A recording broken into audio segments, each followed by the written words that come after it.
Hello everyone, welcome back to Pixel Village and I'm Radha Krishnan. Well, in this video, we're going to be talking about a peculiar problem, a situation that a modern camera owner, especially the mirrorless camera owner, face these days. Freeze.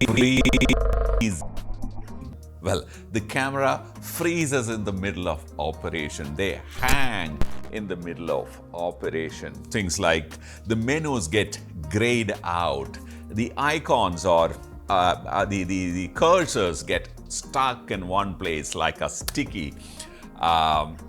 It just doesn't operate, or some unexpected things happen, like it just will not recognize the face and things like that. I mean, well, needless to say, extremely annoying and depressing. It usually happens right in the middle of your action. Well, of course, there is a solution which is built into it. The solution is called reset. All you have to do is to go there and reset the menu, reset all your custom function. But of course, you need to set it back before you start actually using that camera. And of course, like I said, definitely annoying and time consuming. So what is the problem? Who is the culprit? Obviously, it's the electronics and the software. Now, to kind of drive this point home, let me actually take you back and give you a perspective to the entire, so-called camera development. Well, this is a camera from the late 1900s, okay? A war horse. Now, forget the brand here. It is a problem, period, across the brands. So when I pick up a camera, I'm picking up this camera because this is what is available in the studio, hence I'm using it. Now this is, like I said, a top of the line camera from the late 1900s. Completely manual. It's got, I don't know how many dozens of levers and whatever mechanical parts inside, made out of one of the toughest materials available, really heavy, big in size. Of course, there are electronics inside, things like your EV, the exposure meter, your LCDs, your motor, whatever little electronics. There are some electronics inside, but nothing in comparison to a modern mirrorless camera.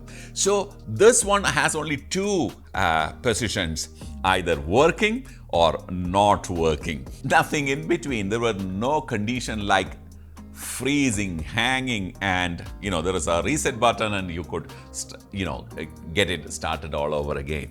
No, if it stops, take it to a service station, get it fixed, and you're back in action. But the reality of these cameras were that if you take good care of these cameras, they seldom will give up on you. Now, this is like late 1900s, and in came the digital revolution. Towards the end of the 1900s, of course, a new set of a new type of cameras started taking shape, and the beginning of 2000s, they actually became very popular, and by the middle of 2005, 2006, they actually took over the photography market. And of course, you know that it is the digital SLRs. This is a digital SLR that we've been using in the studio for both stills and videos. Brilliant, one of our favorites. And this, again, in terms of its size, is as big and sometimes even bigger than an SLR, a pure mechanical camera. Now, this needed a lot of things additionally. Of course, it had a lot of mechanical parts inside, but it also added a lot of electronics inside, because now you have a digital sensor inside, you have lots of screens, you have a memory card, which means that camera started emitting a lot of heat, right? Then you needed a heat sink. But everything put together made the camera a little more bulkier than, let's say, an SLR. But because it was built big and there was a lot of heat sinks and things like that were available in this, though it heated up, you did not really feel it. Now, as you know, heat is the biggest enemy of electronics. Heat and moisture, we'll come to that later. Now, this guy occasionally started having a third state. So, working and not working, and this frozen state, which means it momentarily either misbehave or will stop working. Well, you go into the menu, reset. Well, sometimes all you have to do is to open the battery compartment, disconnect the power, put it back on, and it'll start working completely in an unpredictable manner. Well, those things started happening, but we lived with it because it offered a lot of other advantages. Well, in came the so-called mirrorless. With a lot of fanfare, the biggest selling point of a mirrorless camera was its size. So, Honey, I Shrunk the Kids kind of scenario, everything became so small. The first thing that was out of the camera was the mirror cage. Everything else was there. So there were no mechanical parts. Virtually everything other than a moving shutter went away or went out of a camera body. Then, of course, it resulted in the weight reduction. It also became a selling point for camera brands. Now you solved one set of problems, predominantly the size, but you introduced a set of new ones. For me, it is predominantly two. One, ergonomics. The camera body ergonomics went for a toss, according to me. In the race to make the camera more and more compact, well, the ergonomics went out of the window. The second was heat generation.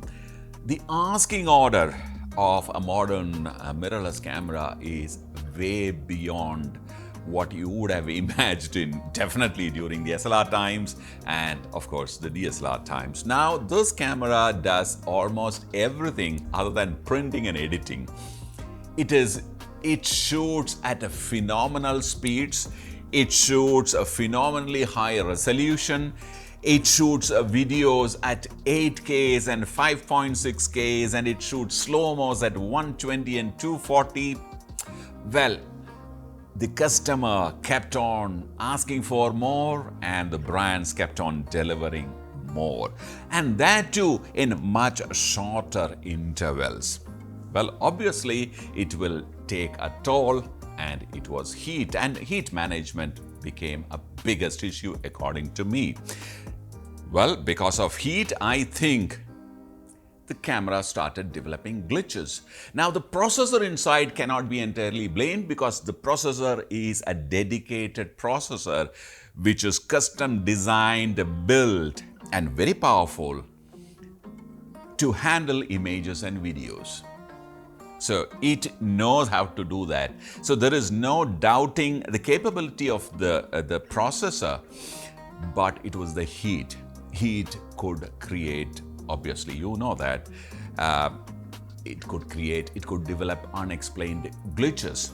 And also to kind of add to that, you had to make these cameras completely weatherproof or weather shielded, which means that you could not even leave any ventilation in the camera. For almost all hybrid cameras these days are made like that. Other than those cameras which are purpose-built for videos, all other cameras are now trying to be partially weatherproof or completely weatherproof. Well, that also added to that problem. Now, we've been talking about problems of the mirrorless and partially the DSLRs too, right? But are there any solutions to it?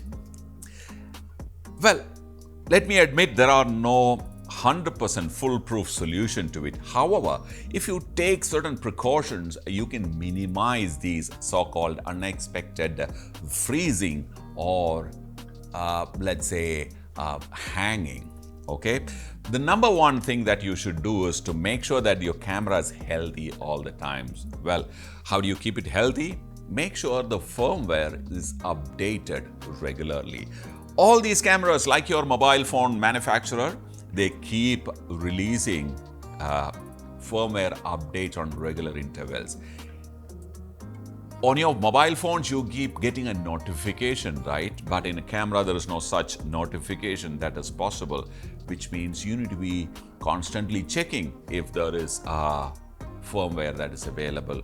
The day it comes, check with your friends. If they have updated, you too must definitely upgrade to the latest firmware. Each cameras have its own set ways of upgrading or updating the firmware. You must definitely religiously do it. The second one is battery health. You must always keep the battery properly charged. Never pull out the battery from a half-charged position and start using it. Now, there is nothing wrong. You will not feel anything that is, majorly going wrong instantly, but as a matter of good practice, you should always charge the battery completely. Now, third one, it's very important one. This probably is the most neglected or ignored, point is memory cards. Make sure that you are using the right memory card. Well, often memory cards are expensive, right? Often you upgrade your camera, but you continue to use the memory card from a previous generation. This camera, the new camera, has a different set of read-write speeds, and your memory card, if it's from a previous generation, will struggle to catch up with the read-write speed and will result in some form of malfunction, unexplained. It'll throw its hands up. You lose data. The camera start hanging, behaving, in a unexplainable fashion, things like that. So you make sure that you're using the recommended memory card, preferably the finest one, the fastest one, and make sure that you take care of it. Don't just leave it, outside in the open. I mean, it's a dusty environment that most of the time photographers live in, and cards can get affected by dust and moisture. Make sure that you take care of it, and that will definitely help you. And the third one is the storage of the camera itself. Moisture, I told you, is the biggest enemy of electronics. Now, let me guarantee you that if you take care of your camera from moisture, which is available in abundance in our tropical kind of conditions, most of these unexplained situations can be saved. Use a dry cabinet. Make sure that you wipe your camera clean at the end of every day, because we start sweating, we start dropping sweat onto the camera body. Sweat has salt in it. Salt is majorly abrasive. The sweat drop will seep in through even the tightest of joints, and over a period of time will cause corrosion and also malfunction. So, if you take care of the camera every day, wipe it with a clean cotton cloth, probably slightly damp, leave it outside to dry, and store it inside a dry cabinet, I think the life of a camera can be, forget mirrorless, any camera can be improved. So, let me rewind it for you. 1, make sure that your firmware is regularly updated. 2, make sure that your battery health is monitored and maintained. 3, you use the recommended memory card. And 4, take care of your camera from moisture. Now, if you do this religiously, I have no doubts that you will save a lot of headache, and your camera will continue to serve you for a much longer time without freezing. If you are interested in learning photography, please head over to pixelvillage.com. We have a set of fantastic photography teachers there taking classes for you. They're all recorded sessions. You can watch the bouquet of offering, and if you like it, you can subscribe. Bye for now.